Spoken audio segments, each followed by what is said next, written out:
आपका एक बार पुनः स्वागत है महाअवतार बाबा जी अकंपित विराटवज में। आज अध्याय 6 बाबा जी के साथ मेरे बचपन का संबंध। मैं यहाँ पर बाबा जी की पहचान का जो खुलासा कर रहा हूँ वो महज कल्पना की उड़ान नहीं बल्कि इस महान सत्ता के साथ हुए मेरे व्यक्तिगत अनुभव और उससे मिली समझ से विकसित हुई है। यह उनकी महती कृपा ही है कि मैं ये जानकारी प्रदान कर रहा हूँ ताकि गंभीर साधक जो आध्यात्मिक उन्नति के प्यासे हैं उनकी अप्रकट सनातन सत्ता के बारे में और भी अधिक जान सकें। जो लोग उन्हें अपनी आत्मा की आंखों से देखना चाहेंगे वे देख लेंगे और जो ऐसा नहीं करेंगे वे नहीं देख पाएंगे। संसार के ईश्वर विनम्र हैं और स्वयं को दूसरों पर कभी भी नहीं थोपते, परंतु उनका पहला कदम उठाने का इंतजार करते हैं और फिर अपनी कृपा से उन्हें मालामाल कर देते हैं। मुझे बचपन से ही इस बात का ज्ञान था कि मेरा जन्म शिव गोरक्ष बाबा जी के आशीर्वाद के फलस्वरूप हुआ था। बाबा जी के साथ मेरे गहन और सूक्ष्म संबंध होने के बाद ही मुझे यह बात पता चली कि ग्वालियर में हमारी पारिवारिक मंदिर का गर्भगृह पूर्ण रूप से इन अमर बाबा जी को ही समर्पित था। मेरे दादाजी ने यह मंदिर उन पर पुत्र रत्न की कृपा होने के बाद यानी मेरे पिता के जन्म लेने के बाद बनवाया था। इस मंदिर का गर्भगृह शिव गोरक्ष बाबा जी के सम्मान में निर्मित किया गया है और मंदिर का निर्माण स्वयं उनके शिष्य राजा गुगानाथ के नाम पर किया गया। हमारे परिवार के सदगुरु गुगानाथ चौहान के शिव गोरक्ष बाबा जी को गुरु महाराज कहकर बुलाया है। वही अमर बाबा जी जो हिमालय की विस्तारित श्रेणियों में युगों युगों से लेकर आज भी जीवित हैं। मेरी माँ ने मुझे बताया था कि मेरे जन्म से ठीक पहले उन्हें ग्वालियर के हमारे पैतृक मंदिर में हुए हवन से प्राप्त विभूति दी गई थी। उन्होंने इस पावन विभूति को सावधानी के साथ अपनी श्रृंगारदानी में रख लिया क्योंकि वे अपनी गर्भावस्था के दौरान ज़्यादा भोजन नहीं कर पाती थी। अपनी उस आहारचर्या को दृढ़ करने के लिए वे उस पवित्र विभूति को पानी में मिलाकर पिया करती थी। हर सोमवार वे हमारे ग्वालियर के महल के मंदिर जाया करती और वहां समारोह में हिस्सा लिया करती थीं। उनका दृढ़ विश्वास था कि मेरा जन्म बाबा जी के आशीर्वाद और आदेश के फलस्वरूप हुआ था। वर्षों तक उन्होंने शास्त्र का अध्ययन किया और वे मुझे बताया करती कि मैं एक योगी बनूंगा। वे मुझे कई बार यह बताया करती थी कि चूंकि मेरा जन्म 10 मई 1944 में हुआ था, मेरे ग्रह नक्षत्र कुछ इस प्रकार से स्थित हैं कि मुझे ध्यान अभ्यास करते हुए एक गृहस्थ योगी का आध्यात्मिक जीवन जीना है। ठीक महान क्रिया सतगुरु ज्ञानावतार श्री युक्तेश्वर की तरह जिनका जन्मदिन भी वही है। उन्होंने मेरा सुदूर देशों में जाकर क्रिया योग के शाश्वत विज्ञान की शिक्षा देने की भी भविष्यवाणी की थी। मेरे जन्म की पूर्व घोषणा बहुत से ही ज्योतिषियों और महान संतों ने भी की थी जो मेरे दादाजी से मिलने आते थे। वे लंबे समय तक दर्शन योग ज्योतिष संबंधी चर्चाएं किया करते थे। उन्होंने मेरे दादाजी को ये बताया कि उनका होने वाला पोता राजसी वैभव में जन्म लेने के बावजूद भी वैराग्य के पथ पर चलेगा।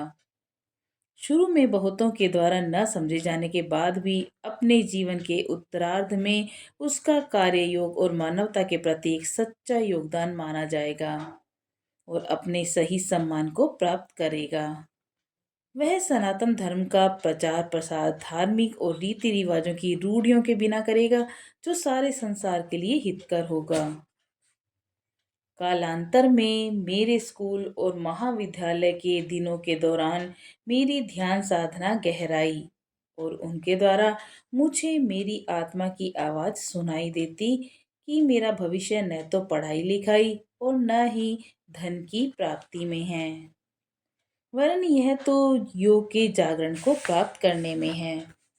मैं हमेशा बाबा जी की मार्गदर्शन के रूप में उपस्थिति का अनुभव करता, मानो वे भगवान विष्णु के तीर्थ बद्रीनाथ में उस अनुभूति के लिए तैयार कर रहे थे जो मुझे 1967 में मिली, जब मैं 23 वर्ष का बस हुआ ही था। कालांतर में बहुत ही धीरे धीरे मैंने शान और शौकत से भरे जीवन का त्याग करना प्रारंभ कर दिया जिसमें मेरा जन्म हुआ था। मैं तब से ही बेहद साधारण जीवन जी रहा हूँ।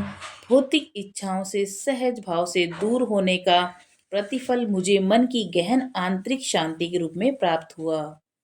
यह आंतरिक प्रशांति मेरे भीतर बाबा जी की उपस्थिति के फलस्वरूप है। एक तरह से मेरे शुरुआती जीवन की घटनाओं में इस बात का पूर्वाभास निहित था कि मैं पूरी दुनिया के सत्य के सच्चे साधकों को बाबा जी का नव जीवन जागृति दिलाने वाला क्रिया योग विज्ञान प्रदान करूंगा। अपनी युवावस्था के दौरान मुझे सदा ही इस अनश्वर सत्ता का आशीर्वाद और मार्गदर्शन मिलता रहा, जब तक कि मेरी उनसे हिमालय में भेंट नहीं हो गई, जहां उनकी दिव्य उपस्थिति में मेरा रूपांतरण हो गया। बाबा जी से मिलने और उनसे अनगिनत आशीर्वाद लेने के बाद भी जब मुझसे उनका सटीक शब्द चित्र बनाने के लिए कहा गया, तब मैं अवाक रह गया। मुझे ये बताने के लिए कोई शब्द नहीं मिले कि वे कौन हैं और क्या हैं। अंतहीन करुणा के सागर, यह कहना पर्याप्त होगा कि वे तो वह सत्ता हैं जिसके विषय में कुछ भी कहा नहीं जा सकता। किस प्रकार विचारों से सीमित शब्द एक असीम सत्ता की व्याख्या कर सकते हैं? किस प्रकार पानी की बूंद सागर को समझ सकेगी? आखिरकार वे अंतहीन करुणा के सागर हैं, हे पन की परम सत्ता है, जिनके बारे में प्राचीन साधु संतों ने लोकोक्तियों और रहस्यों में बताया है। और फिर भी किसी दोषपूर्ण उपकरण वाले मूर्तिकार की तरह अपूर्ण शब्दों के द्वारा ही सही, मुझे काल के प्रारंभ से ही पहले जन्मी इस महान सत्ता का विवरण देने की कोशिश करनी होगी। बाबा जी हमारे त्रिआयामी जगत की गतिशील ऊर्जा हैं, परम की चेतना है, और उनका केंद्र हर और एवं परिधि कहीं भी नहीं है। उनकी चेतना की यह दिव्य लीला इस तरह की विरोधाभासी है कि उनकी गतिमान और स्थितिज ऊर्जा दोनों एक ही साथ उनके द्वारा अभिनीत और धारण की जाती है।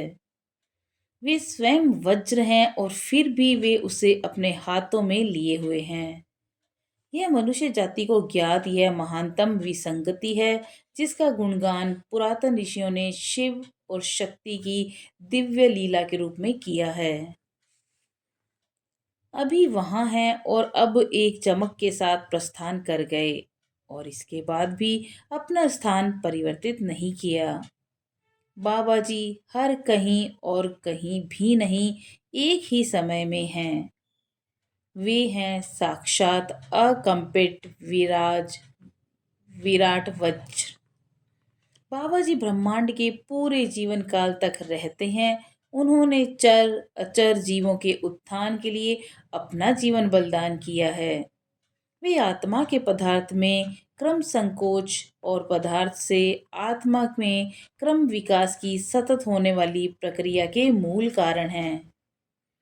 यह महान त्याग न केवल मनुष्यों के लिए बल्कि देवताओं और भगवानों के लिए भी समझ से बहुत परे है। इसीलिए उन्हें महाभिनिष्करण या महान त्याग भी कहते हैं। अपार करुणावत होकर बाबा जी ने अपनी अनंत चेतना का एक साथ अंश पीछे छोड़ दिया, ताकि मनुष्यता का उत्थान दिव्यता के समरूप हो सके। सूर्य के अनगिनत विस्फोटों में उन्होंने समस्त ब्रह्मांड के अणुओं में अपनी आत्मा की जीवंतता, ज्ञान और सत्य का संचार कर दिया है।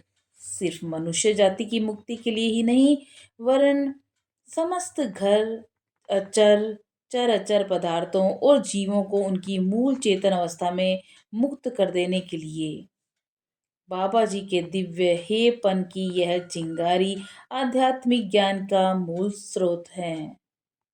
जिसको व्यक्तिगत प्रयासों द्वारा दिव्य चेतना के रूप में विकसित और अभिव्यक्त किया जा सकता है। न केवल वे दिव्य चेतना के मूल स्रोत हैं, बल्कि कण कण में स्पंदित दिव्य हृदय बाबा जी ने मनुष्य जाति को क्रिया योग का विज्ञान प्रदान किया है। यह वह प्रक्रिया है जिसके द्वारा भौतिकता में डूबा हुआ स्वेच्छाचारी मनुष्य आत्मा होने के अपने जन्म सिद्ध अधिकार का पुनः दावा कर सकता है और ज्ञान, आनंद और अनंत सत्ता के अपने घर लौट सकता है। क्रिया योग के सतत अभ्यास से ही कोई भी अपनी दिव्यता के समरूप पुष्प की भांति खिल सकता है। हर एक युग में और हर एक काल में यही मनुष्य जाति का मोक्ष रहा है। तो आज के अध्याय में आपने जाना कि किस तरह से उनका बाबा जी के साथ बचपन का संबंध रहा।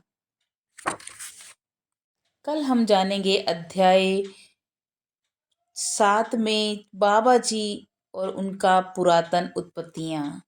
तब तक के लिए नमस्कार।